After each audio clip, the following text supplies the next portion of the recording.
I'm Haley B. Miller, and this is Ohio Politics Explained, a podcast where you give us 15 minutes and we give you all the news you need to sound smart and impress your friends. Welcome to a special episode of Ohio Politics Explained. Ohio Attorney General Dave Yost shocked us all when he decided to step down and take a job with a Christian legal group. Yost couldn't run for re-election, but his June departure comes 7 months before the end of his final term. The sudden exit marks the end of a long stint in public office that Yost once thought would lead to the governor's mansion. I recently sat down with him to discuss the move and some of the big issues he's leaving behind. I think you surprised a lot of us when you announced that you were going to resign early and take a new job. Walk me through kind of that decision-making process for you. Well, I think it surprised me, too. I love this job. I had intended to serve out my term, and I had got this offer that simply is too intriguing to pass up, and it's involving some new, standing up some new functions, and I didn't think waiting 7 months and then coming in after the fact was the right thing to do, so I took the opportunity. Why Alliance Defending Freedom? What draws you to that organization? Well, obviously I do lots of First Amendment work, and I've had the opportunity to meet a bunch of the people. Some of the most brilliant constitutional lawyers in the country work there, and the combination of the people and the mission really matches what I'd like to do with the last chapter of my career. We've seen some critics, air their thoughts on ADF since your announcement. There are some folks who have highlighted their work on abortion access. Some people have criticized them as anti-LGBTQ. I'm curious your thoughts on that, and for you personally, where ADF aligns with, your set of values. Well, a great deal of the litigation they've been involved with, they've won 18 Supreme Court cases in the last 15 years. It's quite a track record. Actually, are being quoted in other contexts. When you argue for a rule of law cuts both ways. This isn't an ADF case, but the Democrats are very unhappy at the moment about the immunity decision regarding President Trump. When it's, some Democratic president, they will cite that precedent as a reason why the chief executive should not be hamstrung by lawfare and critical lawsuits before or after executing their duties on behalf of the country. The same thing applies with free exercise, rights of conscience matters. For example, the recent case out of Colorado regarding the counselor in the transgender case, Childs, is a perfect example of a case that stands for the proposition that states, may not offend the Constitution in the course of some other perceived good. That those individual rights of conscience are important. That works both ways, and there will come a day when the Childs decision is cited by some progressive in defense of what they're trying to do in Mississippi or Indiana. So this job, leaving early, you said you were surprised yourself. Certainly, I don't think any of this was on your bingo card a year ago when you were still planning to run for governor. Do you still stand by your decision to end that campaign? Yeah, I had the trifecta. Campaign announcement was in February 2025, but I had been running since 2023, traveling the state, raising money, doing all those things that you do. And it had been a long campaign already at the point that I had announced. And when I got the trifecta of a billionaire self-funding opponent, a presidential endorsement the other way, and then finally, after about 3 months, the ORP backing the president's endorsement, I just didn't see a path forward. And, candidly, Thomas Massey, down in Kentucky yesterday I think kind of drives home the fact that in a Republican primary, the president's endorsement matters a lot. You had said shortly before you ended your campaign, that you thought that Republicans should have a thoughtful debate throughout the primary. Do you still think that was missed, or do you think it's been beneficial to the party that they unified behind a candidate? Well, we'll see in November. I'm generally in favor of debate. Vivek and I share many goals. We have differing views on how to achieve those goals. And I think the debate would have been helpful, but wisdom is vindicated by all of our children. And if things turn out well in November, then I think that the party and the state will have been well served. Are you supporting Vivek at this point? Absolutely, yeah. I endorsed him prior to the primary. Governor DeWine, as you know, has been teasing an announcement on the death penalty, and you... Teasing is the right word. We've been waiting for literally almost a year. Yeah. It was supposed to come in January. You've made your position clear on that issue, but I'm curious, do you think what the governor will have to say, without us knowing, of course, what exactly that is, do you think that's going to move the needle meaningfully in this debate? I don't think many people have no opinion on this subject. It's, pretty prominent. I think the governor is a man of integrity who's spent a long time thinking about this issue in public life. And so, yes, I think his considered thoughts will be a contribution to the ongoing debate.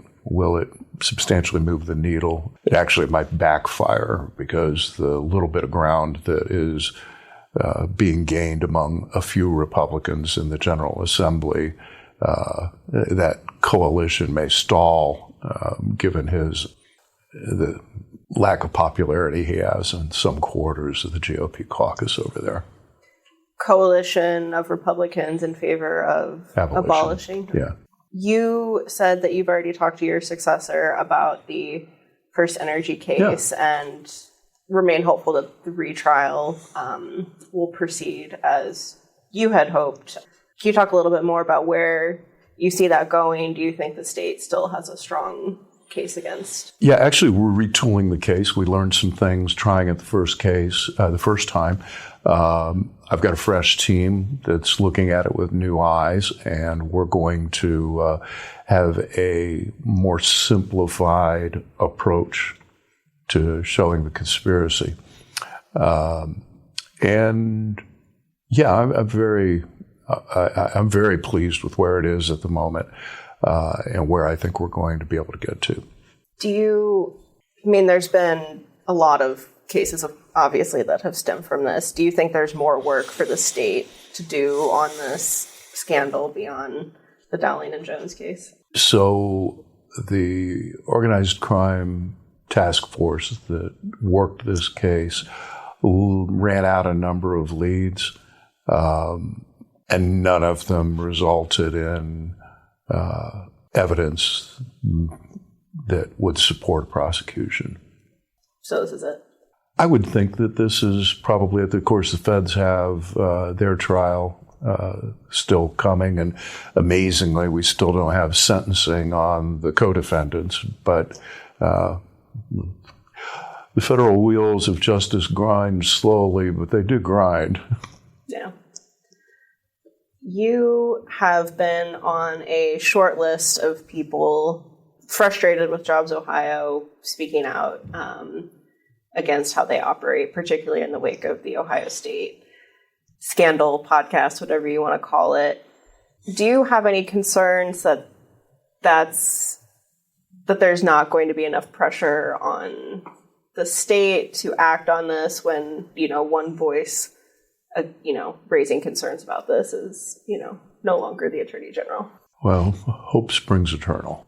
The real opportunity, I think, came during the discussion about the 15-year renewal, and that really happened. I candidly wasn't paying attention to it. It was done quietly through the legislature, authorized the controlling board to renew it. And then, 6-8 months later, I don't recall the time frame actually, but it feels like it was less than a year. The controlling board acted, and it was that agenda item that I saw and spoke out against. But that was the real pressure point. Now that those legal rights have been established, there's all kinds of difficulties with various scenarios of changing that. You've talked some about this publicly, but as we move forward with Jobs Ohio, what do you see as the biggest vulnerabilities? Maybe is the word for how it's set up. Yeah, they talk about transparency, and I will grant them among private, not-for-profit corporations, they're pretty transparent. That's a low bar, particularly when you're playing with public money, and in spite of the bond market, you scheme to basically convert the liquor profits into private money. It's still there's no money there if there's not the liquor profits. It is all downstream from the public money. So I think the transparency is absolutely inadequate. They talk about how all the deals are public. That's only marginally true. The fact of the deal, the broad outlines of the deal are public. Go try to ask for the actual contract. I have as Attorney General, and I've been told no, that's private. So it's a load of baloney that they're transparent. And, candidly, I'm looking at the Intel thing, and, the language that I have seen on the Intel deal does not support, I don't think it protects the public's interest in that deal adequately at all. The Attorney General does not have standing under conventional theories of standing to claw back or try to claw back any money. And, these are things that deserve more scrutiny. This doesn't have to be an either or, that you hate Jobs Ohio and want it to go away, or it's the greatest thing for development ever. There are, I think, after 12, 13 years of experience, things that could be done that would increase transparency without it detracting from competitiveness or speed in the marketplace. You've been in elected office politics for a while, moving on to sort of a different universe. This is a little bit of a philosophical question, but do you feel like Ohio's political system today is in a good place? Do you have concerns about, the sort of just how the temperature has been turned up in general anymore? I'm bothered by the disconnect between rage and reality. So I think that there are some things going on out there about which people should justifiably be angry and outspoken, and we should be having bare-knuckled fights about. I don't mean literally physical bare-knuckle fights on Broad Street. I mean, a pretty hard argument. But there's an awful lot of things that there's rage about that is manufactured, things that either aren't real or simply don't support rage. That's become our default mechanism rather than a heavy caliber weapon that you use for the largest war.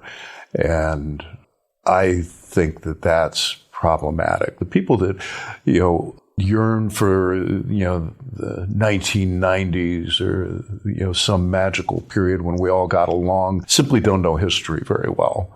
America's had more times of division and fracture than not. My concern is that we are reaching a place where it's all war all the time. And some of those things simply don't support the kind of actions that we are seeing. And that's on a national level and the state level, and frankly in local politics.